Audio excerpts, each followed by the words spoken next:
ناظرین سلسلہ جاری ہے غامدی صاحب سے سوال و جواب کا. ہمارے ساتھ ایک کالر ہیں, آئیے ان کی بات سنتے ہیں. السلام علیکم. خائشہ بات کر رہی ہوں حیدرآباد سے. تھوڑا سا اونچا بولیے گا پلیز. ڈاکٹر صاحب میں خائشہ بات کر رہی ہوں حیدرآباد سے. جی جی فرمائیے. میرا غامدی صاحب سے یہ سوال تھا کہ کچھ لوگ اس بارے میں زیادہ علم نہیں رکھتے اور وہ غیر اللہ کی قسم اٹھا لیتے ہیں. جی تو ایسے لوگوں کے ساتھ کیا معاملہ ہوگا, کیونکہ یہ تو چیز حرام ہے. ٹھیک ٹھیک جناب. غیر اللہ کی قسم کسی حال میں بھی نہیں کھانی چاہیے. اگر غیر اللہ کی قسم کھائی ہے تو توبہ استغفار کر لینا چاہیے. بس اتنی سی بات ہے. ظاہر ہے توبہ استغفار ہی کر سکتا ہے آدمی سے. اگر وہ غلطی ہو گئی ہے, بڑے سے بڑے جرم کا ارتکاب بھی ہو گیا ہے, کسی کبیرہ گناہ کا ارتکاب بھی آدمی کر بیٹھا ہے, تو اللہ نے یہی بتایا ہے کہ یتوبون من قریب, فوراً اللہ کی طرف رجوع کریں, اللہ سے توبہ استغفار کریں, کیونکہ یہ بات حضور نے واضح کر دی ہے کہ یہ ایک نوعیت کا شرک ہے. ٹھیک. غام صاحب ایک سوال ہے احمد علی صاحب کا, احمد علی بجرانی صاحب کند کوٹ سندھ سے. وہ پوچھنا چاہتے ہیں آپ سے کہ احادیث کی کتب میں کیا تمام حدیثیں ٹھیک ہیں؟ دیکھیے حدیث کیا چیز ہے پہلے سے سمجھ لینا چاہیے. رسالت مآب صلی اللہ علیہ وسلم کے علم و عمل کا تاریخی ریکارڈ ہے. یہ ریکارڈ انسانوں نے مرتب کیا ہے, یعنی انسانوں ہی نے اس کو روایت کیا, انسانوں نے اس کو مرتب کیا. تو کوئی انسانی چیز بھی غلطی سے پاک نہیں ہوتی.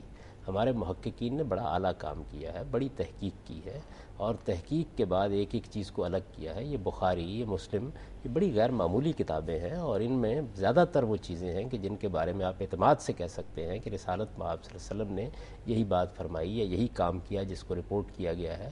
ہم ان پر عمومی اعتماد رکھتے ہیں, لیکن انسانی کام ہمیشہ جر و نقد کا ہدف رہتا ہے. لہٰذا ان کتابوں پر بھی لوگ تنقید کرتے رہتے ہیں, ہم آج بھی تنقید کر سکتے ہیں. پہلے یہ سمجھ لینا چاہیے کہ ہمارا جو دین ہے وہ قرآن و سنت میں محفوظ ہے, اور وہ دونوں چیزیں ہمیں مسلمانوں کے اجماع سے منتقل ہو گئی ہیں. ان کے علم و عمل نے اس کو بالکل محکم جگہ پر پہنچا دیا ہے. روایتوں کے اندر دین کی شرح و وضاحت ہوتی ہے, کوئی تبیین تفہیم ہوتی ہے, کوئی رسالت مآب صلی اللہ علیہ وسلم کے اسوہ حسنہ کا بیان ہوتا ہے.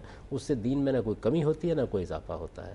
وہ اللہ کی نعمت ہے کہ ہمارے پیغمبر کی علم و عمل کا یہ ریکارڈ ہم تک پہنچ گیا ہے. اس پر اللہ کا شکر ادا کرنا چاہیے. عام طور پر وہ قابل اعتماد ہے. کسی موقع کے اوپر اگر کوئی چیز کھٹکے تو اہل علم سے رجوع کر کے پوچھ لینا چاہیے. اگر کوئی ایسی بات ہوگی تو اہل علم خود بتا دیں. ٹھیک. اچھا غام صاحب ایک سوال یہ ہے کہ یہ کامران صاحب ہیں کراچی سے پوچھتے ہیں کہ ان پروگرامز کی ریکارڈنگ کیسے مل سکتی ہے؟ یہ غامدی صاحب سے تو پوچھنے کا سوال نہیں ہے. آپ ہماری ویب سائٹ دیکھ لیں جو اسکرین پر اپیئر ہو رہی ہوتی ہے www.dunianews.tv. آپ اس کو وزٹ کریں گے تو وہاں آپ کو کوئی نہ کوئی رہنمائی سلسلے میں مل جائے گی. غام صاحب ایک سوال یہ ہے جو رابعہ صاحبہ نے اسلام آباد سے پوچھا آپ سے کہ میں کیا کریڈٹ کارڈ کی رقم ادا کرنے کے بعد ہی حج پر جا سکتی ہوں جو رقم واجب الادا ہوگی ان کے ذمے؟ عام طور پر آدمی کو یہ کوشش کرنی چاہیے کہ وہ قرض ادا کر دیں, لیکن یہ کوئی قانونی اور فقہی معاملہ نہیں ہے. اچھی بات یہ ہے کہ اگر آپ کے اوپر کوئی قرض ہے تو آپ پہلے اس کو ادا کریں, کیونکہ زندگی موت کا کچھ پتہ نہیں ہوتا, کب اللہ کا فیصلہ آ جائے.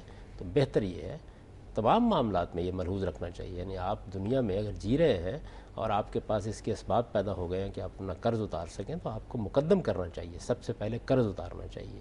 اللہ تعالیٰ کی طرف سے یہی ہدایت کی گئی ہے, اللہ کے پیغمبر نے اسی کو پسند کیا ہے.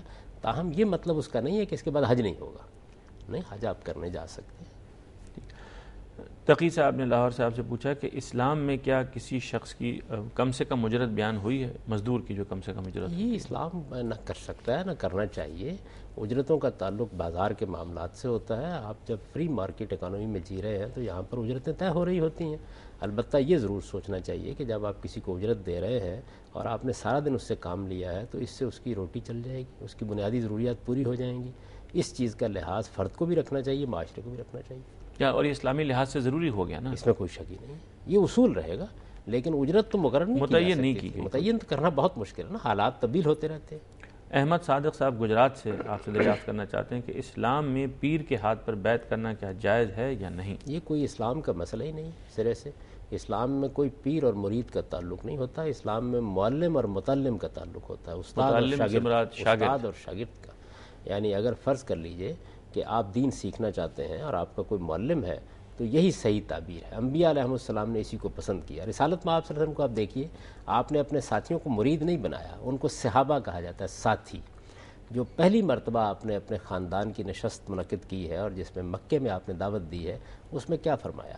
یہ فرمایا کہ ایکم یبایعنی ان یکون اخی و صاحبی, کون میرے ہاتھ پر بیعت کرتا ہے کہ وہ میرا بھائی اور میرا ساتھی بن کر رہے گا.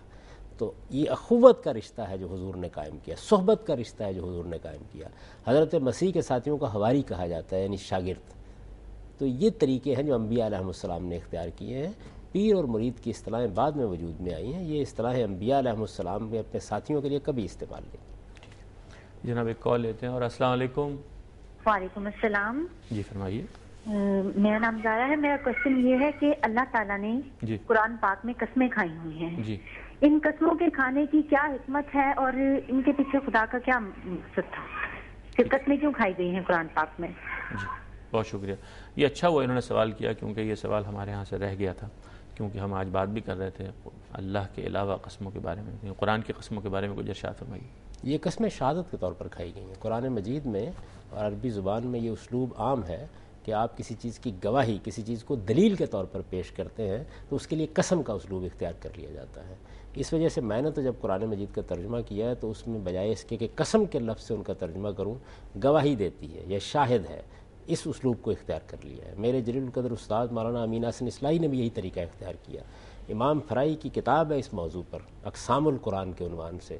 اگر علمی ذوق ہو تو اس کتاب کو ضرور پڑھنا چاہیے. اس میں انہوں نے بڑی تفصیل سے بحث کر کے بتایا ہے کہ عربی زبان میں اور بلکہ قدیم زبانوں میں بھی قسم شہادت کے طور پر کھائی جاتی تھی. اس وجہ سے جب آدمی پریشان ہوتا ہے کہ اس میں تین اور زیتون کی قسم کھا لی گئی ہے تو یہ گواہی پیش کرنا ہے. گواہی دلیل کے طور پر کسی چیز کو آپ سامنے رکھتے ہیں، اور یہ ایک خاص ادبی اسلوب ہے جو قرآن نے اختیار کیا ہے. اور اس اسلوب سے گویا اس چیز کو آپ ممثل کر کے سامنے لے آتے ہیں کہ یہ ہے وہ چیز کو جو اس بات کی گواہی، جیسے ہم کہتے ہیں نا کہ شہیدوں کا خون گواہی دیتا ہے، تو یہ بالکل اسی اسلوب کی چیز ہے. یعنی یہ ہماری زبان میں بھی ہے؟ ہماری زبان میں بھی یہ اسلوب ہے. ہم اس کے لیے گواہی دیتا ہے کہ لفظ اختیار کرتے ہیں، عربی زبان میں اس کے لیے قسم کا اسلوب. یعنی اگر آپ مثال سے واضح کریں قرآن کی، جیسے تین اور زیتون کی مثال ہے، وہ تین اور زیتون کو دیکھ لیجیے نا. مثال کے طور پر تین اور زیتون وہ پہاڑ ہیں جس پر سیدنا مسیح علیہ السلام نے آ کے قیام کیا ہے. کوہ زیتون ہی سے ان کا رفع ہوا ہے، اور تین اس چھوٹے سے قصبے کا نام ہے جو اسی پہاڑی کے اوپر ہے. اچھا. آپ انجیل کو اگر پڑھیں تو بڑا ذکر آئے گا اس کا. تو یہ سیدنا مسیح کی علامت بن گیا. اسی طرح طور سینین سیدنا موسیٰ علیہ السلام کی دعوت اور دینونت کی علامت ہے.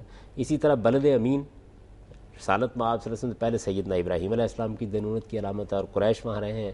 تو ان تینوں شہروں کو یا ان تینوں مقامات کو گواہی کے طور پر پیش کیا گیا کہ جو واقعات ان پر پیش آئے وہ اس بات کی رسولوں کی تاریخ کی شہادت، رسولوں کی گویا تاریخ کی پوری شہادت آ گئی. سیدنا ابراہیم، سیدنا موسیٰ علیہ السلام، سیدنا مسیح علیہ السلام. تو آپ یہ دیکھیے کہ ایک سعودی ترتیب کے ساتھ تینوں کی شہادت پیش کر کے یہ بتایا گیا ہے کہ لقد خلقنا الانسان فی احسن تقویم. ٹھیک ہے، بہت شکریہ غام صاحب. ایک سوال اور سنتے ہیں. السلام علیکم. وعلیکم السلام. جناب. ڈاکٹر صاحب میں مقدس بات کر رہا ہوں کراچی سے. جی مقدس صاحب ارشاد. ڈاکٹر صاحب میرے پاس نا کچھ پیسے تھے، میں نے زکوٰۃ کے لیے بچا کے رکھے ہوئے تھے، رمضان میں میں نے پے کرنی تھی اسے. جی. تو مجھے ضرورت پڑے وہ میں نے استعمال کر لیا، اور میں نے نا تھوڑی سی نا بہت زیادہ رقم نا خدار پہ لے لی. اور کیا یہ میرے اوپر واجب ہے زکوٰۃ پے کرنا؟ اچھا جی پوچھتے ہیں غامدی صاحب. یہ میں آخری حصہ نہیں اچھی طرح سن سکا. وہ یہ کہہ رہے ہیں کہ میرے پاس زکوٰۃ ادا کرنے کے کچھ پیسے تھے جو میں نے رکھے ہوئے تھے، لیکن میں زکوٰۃ ادا نہیں کر سکا، اور پھر میں مقروض ہو گیا، اور اب وہ پیسے میرے پاس نہیں ہیں، تو میرے ذمے رہیں گے وہ پیسے ادا کرنے؟ یہ یقیناً رہیں گے. اس کی وجہ یہ کہ زکوٰۃ تو واجب ہو گئی تھی، تو اللہ تعالیٰ کے پیسے تھے جو آپ کے پاس پڑے ہوئے تھے. ایسے ہی جیسے آپ نے میرے یا آپ کے کسی کے پیسے استعمال کر لیے تو وہ آپ کو ادا کرنے ہوں. یعنی جب بھی صورت ہو آپ کو ادا جب بھی صورت ہو اللہ تعالیٰ سے دعا کریں، اللہ تعالیٰ آپ کے لیے فراخی پیدا کرے، آپ اس کو ادا کریں، وہ اللہ کا حق ہے.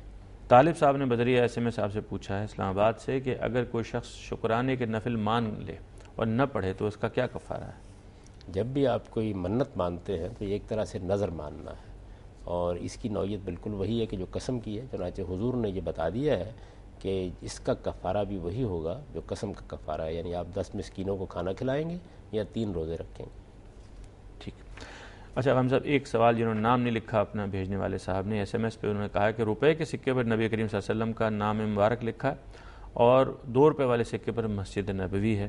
یہ دونوں سکے بچوں کے گندے ہاتھوں میں رہتے ہیں اور بعض اوقات زمین پر بھی گر جاتے ہیں، تو کیا اس سے کوئی توہین تو نہیں ہو جاتی؟ ایسا نہ کیا جائے تو اچھا ہے. یعنی اس طرح کے سکوں پر نام نہ لکھے جائے تو اچھی بات ہے، لیکن ظاہر ہے کہ توہین تو اس وقت ہوتی ہے جب پیش نظر توہین ہو. اگر یہ چیز نہیں ہے، ایک عمومی استعمال میں کوئی چیز آ جاتی ہے، بچے بھی اس کو ہاتھ لگا دیتے ہیں، تو کسی کا مقصد تو یہ نہیں ہوتا کہ وہ ان مقدس مقامات کی یا اس مقدس ہستی کی اہانت کرے. تاہم اس میں بھی اگر ادب کے تقاضے سے یہ احتیاط کر لی جائے کہ ایسی چیزوں پر جان بوجھ کر نہ لکھا کیا جائے، جائے. بہت اچھی بات. ٹھیک ہے خواتین حضرات، وقت ہو گیا ہے ایک بریک کا. بریک کے بعد دوبارہ حاضر ہوں گے اور آپ کے مزید سوالات لیں گے.